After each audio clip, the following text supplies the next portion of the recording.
The Mediterranean, Turkey, 2nd century BC.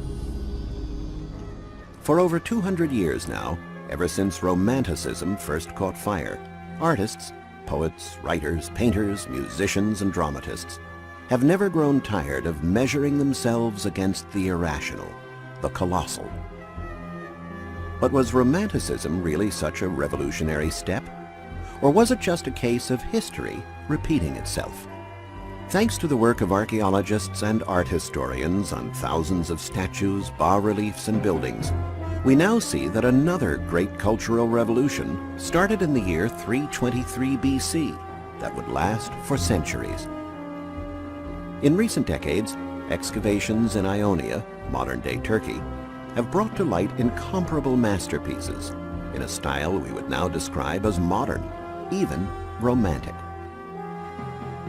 Come with us as we explore the marriage of Greek and Persian civilizations and a resultant culture called Hellenism.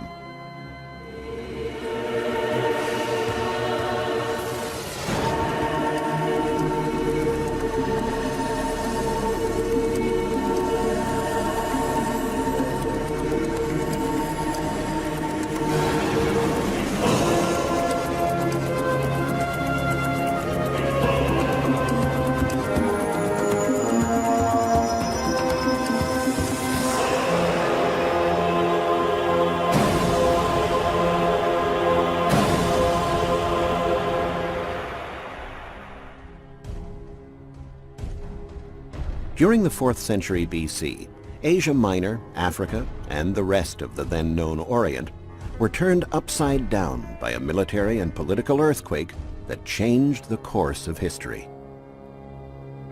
Nothing like this had ever happened before, and nothing like it has happened since.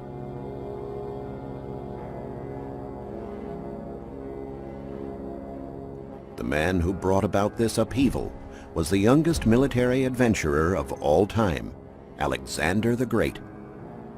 Alexander's Macedonian phalanxes swept down on people and cultures like a whirlwind, but not just a military one. The Macedonian conquests created a cultural tornado as well. Alexander brought with him a Greek culture that was adopted, reworked, and transformed by artists from different ethnic backgrounds, who drew inspiration from it and invented a new way of conceiving art. We now attribute this to the period known as Hellenistic.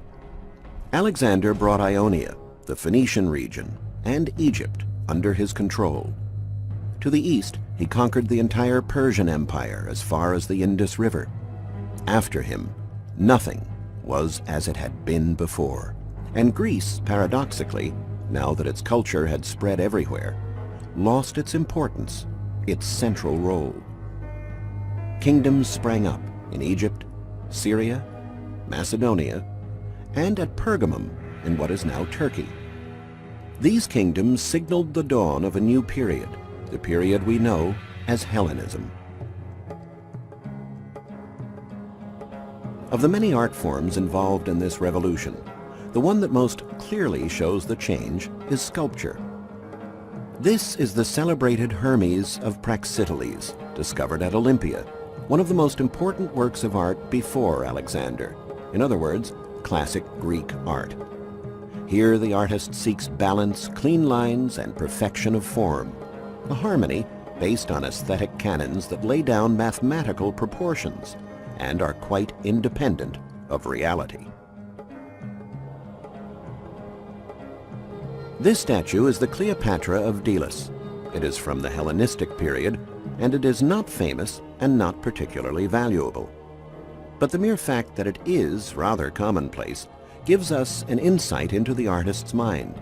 He's interested in everyday reality, real people, their traits, their features. We can see the women's fashion of the day, which went for almost see-through fabrics. Rendering draperies this fine was a real test of skill for the Hellenistic sculptor. As Greece expanded its realm throughout the Middle East, its own artists and craftsmen, looking for creative inspiration, were enticed to check out the flourishing cities on the other side of the Aegean. They headed for Ephesus and Pergamum cities of present-day Turkey.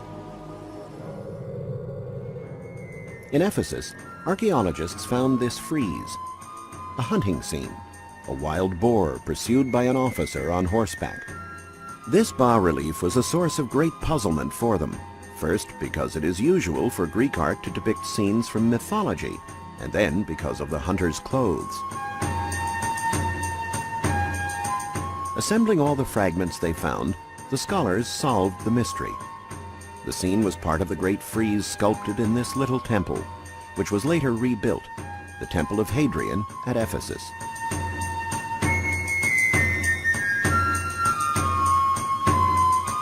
The stones tell a story in pictures, and by studying them, we can identify the legend from which the sculptor drew his inspiration. Androclus, the son of King Codrus of Athens, learns from the oracle of Apollo that he will be driven out of Athens, and that a fish and a boar will choose a place for him to found a new city. Arriving on the coast of Anatolia, he lights a fire and cooks a fish.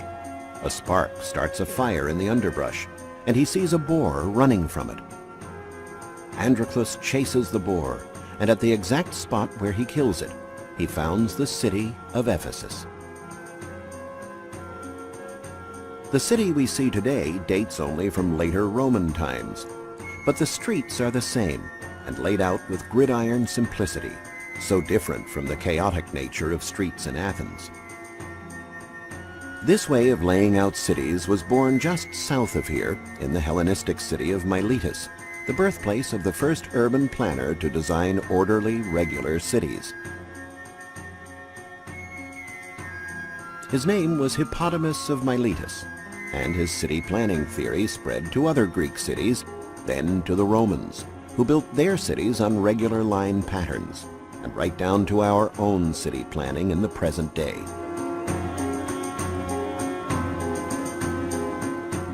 At Ephesus, the right-angled streets also serve to differentiate between neighborhoods.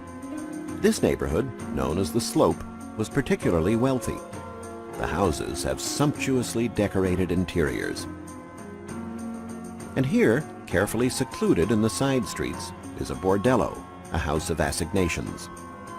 Like many houses in the city, it was luxurious, with heating facilities and hot and cold water.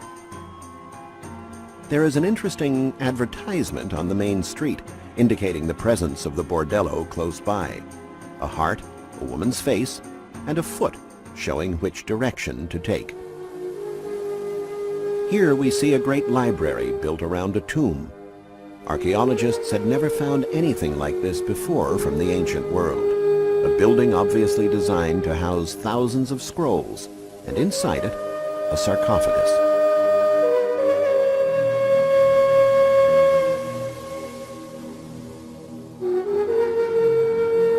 Faced with a unique mix of two totally different buildings, a library and a mausoleum, the scholars set out to discover the reason why.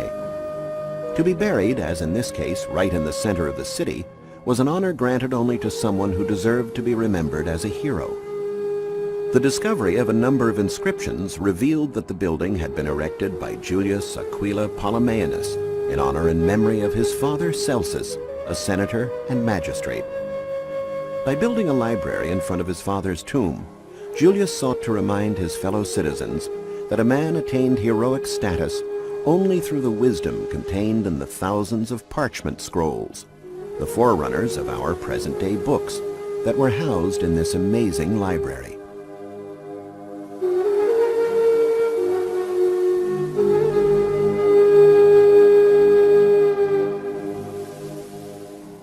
The Library of Celsus from the 2nd century AD is one of the finest examples of Hellenistic architecture.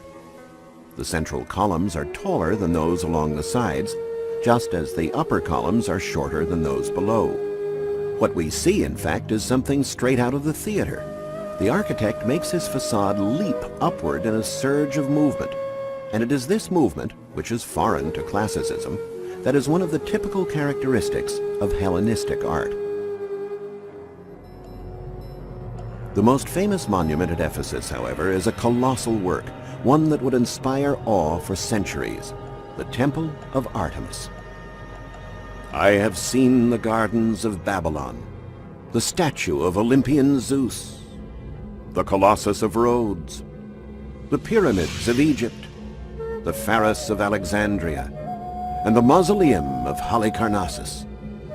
But having seen the temple of Artemis, which reaches the very clouds, all the other wonders fade before my eyes. Thus the Greek writer Pausanias described the temple, comparing it with the 6 other wonders of the ancient world. His words sent archaeologists out to track down the Artemisium, but for many years the monument remained a chimera, shrouded in mystery. Many gave up. Byron himself was disappointed by the place. I have beheld the Ephesians' miracle. Its columns strew the wilderness, and dwell the hyena and the jackal in their shade. But time never did completely obliterate the ruins of Ephesus. Though abandoned and neglected, the city has always been recognizable, and scholar after scholar has tried to identify a square or a temple from the base or drum of a column. Not everyone lost heart, like Byron. In 1866, during excavations near this theater, an inscription was found that revealed where the Artemisium lay.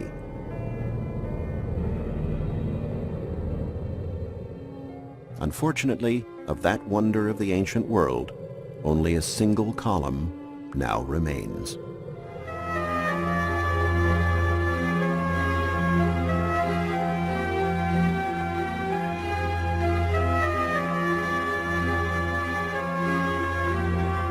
The temple, the largest in the Greek world, was over 370 feet long and 175 feet wide, and its columns were nearly 60 feet high. Construction started in 560 BC and lasted almost 100 years with constant restoration. The roofless colonnaded interior housed a primitive statue of Artemis, and the columns of the porch carried reliefs of mythical characters. There were likely a considerable number of votive statuettes. Then, as now, one of the most popular souvenirs from Ephesus was the figure of the goddess, a cult idol.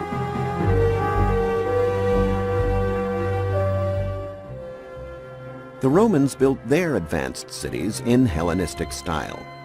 A wonderful example is the ruins of Leptis Magna, an archaeological site near Tripoli, Libya. Thanks to the dedicated labors of a succession of archaeological missions, magnificent buildings have been unearthed and rebuilt. We can now admire Hellenistic monuments built 500 years after the time of Alexander the Great. The ruins here show that Hellenism was no momentary fashion trend, here today, gone tomorrow. It has left its indelible mark on all the arts of humankind.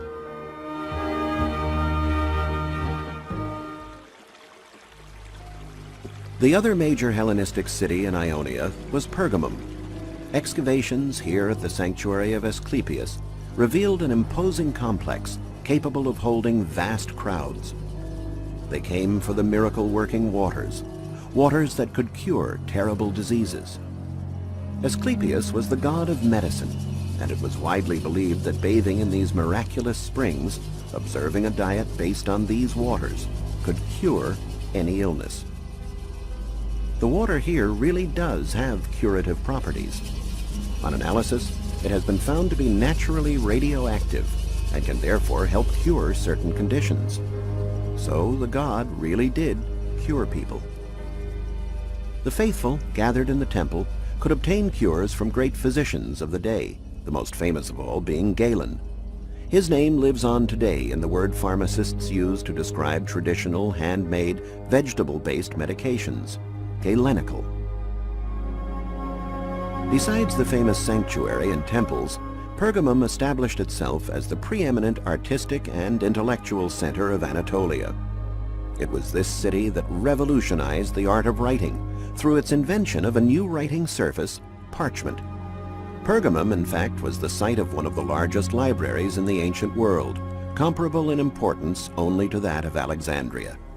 According to a legend recounted by Pliny, King Ptolemy V of Egypt refused to supply papyrus to King Eumenes II of Pergamum in the 2nd century BC for fear that he would create a library greater than his own.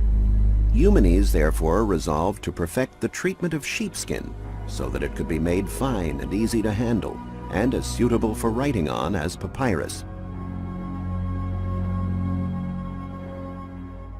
The result, parchment, made him self-sufficient, and his library eventually surpassed even that of Alexandria. Pergamum also boasted an unusual theater, as tall as it is deep. 80 rows of seats rising over 100 feet up a hillside, so incredibly steep it made the job of building it virtually impossible. Why would they have built something so daring?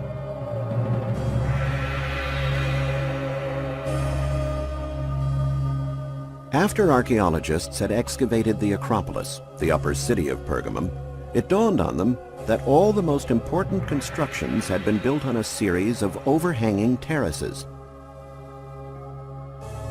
It is clear from this model of the Acropolis that at the center of this highly dramatized cityscape was the theater. The entire city had been designed to impress the visitor and heighten the splendor of the panorama below. Walking through the city, a perfect example of Hellenism, visitors would have learned a prime lesson of the new Hellenistic culture: shock, surprise, impress. The great altar of Zeus at Pergamum is one of the few wonders of the ancient world we can still admire today in all its beauty. But today, it's not in Pergamum, but at the Pergamon Museum in Berlin.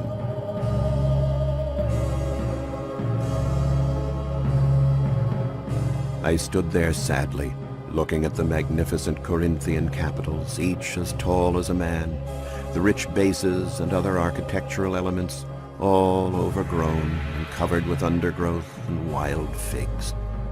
Nearby, smoke rose from a lime kiln, into which all the marble blocks that could be hammered into fragments ended up. In these words, in 1865, archaeologist Carl Humann described the day when he reached the Acropolis of Pergamum. For years the site had lain in total abandonment. The remains of the magnificent buildings were being used as a quarry. The marble was being burned down into lime. One of the greatest treasures of the artistic heritage of mankind was being reduced to dust. Humann and German Kaiser Wilhelm I pressured the Turkish Prime Minister until Humann was granted permission to excavate. He started to unearth the first of the many marble slabs in high relief. Comparing such slabs with classical accounts, the German scholars confirmed that they had definitely belonged to the Great Altar of Pergamum. 129 slabs carved with figures in high relief, 130 inscriptions, and other statues, friezes, and architectural elements were brought to light and soon were on their way to Berlin.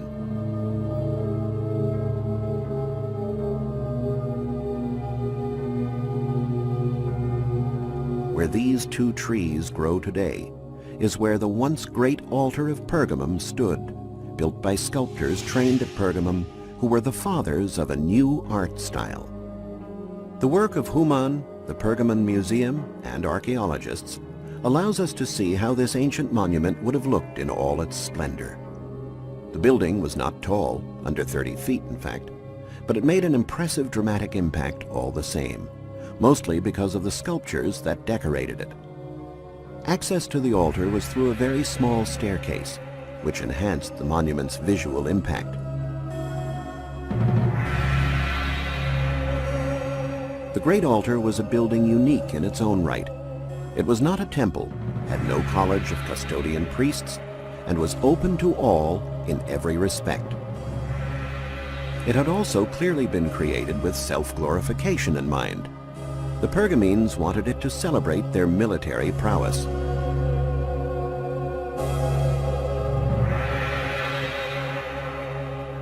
Above the plinth, the Great Altar at Pergamum featured an Ionic colonnade. The monument itself an original Pergamene invention both in its form and in its decoration, was 117 feet long and 110 feet deep. It was enclosed on 3 sides, while the fourth, which faced west and overlooked the valley, was occupied by the great stairway leading to the center of the colonnade, where the altar itself was located.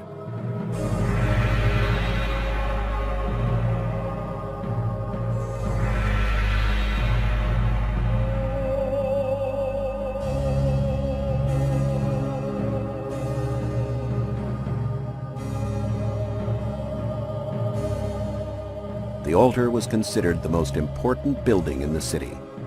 It was constructed at the height of the Hellenistic period, during the time of the Attalid kings, when Pergamum gave its name to one of the 4 Hellenistic kingdoms. Long before Pergamum came under Roman rule, the Pergamenes had defeated the Galatians, a Celtic barbaric tribe who raided the country, sacking and plundering. The altar was built to commemorate the victory of civilization over barbarism. In the inner court, aside from the altar, is a smaller frieze, the so-called Telephus frieze. Here, inside the colonnade, the sculptures tell the story of Telephus, the founding hero of the city, who was the son of Heracles. The Greeks' zeal for self-celebration, already evident in the classic period, was just as strong in the Hellenistic period.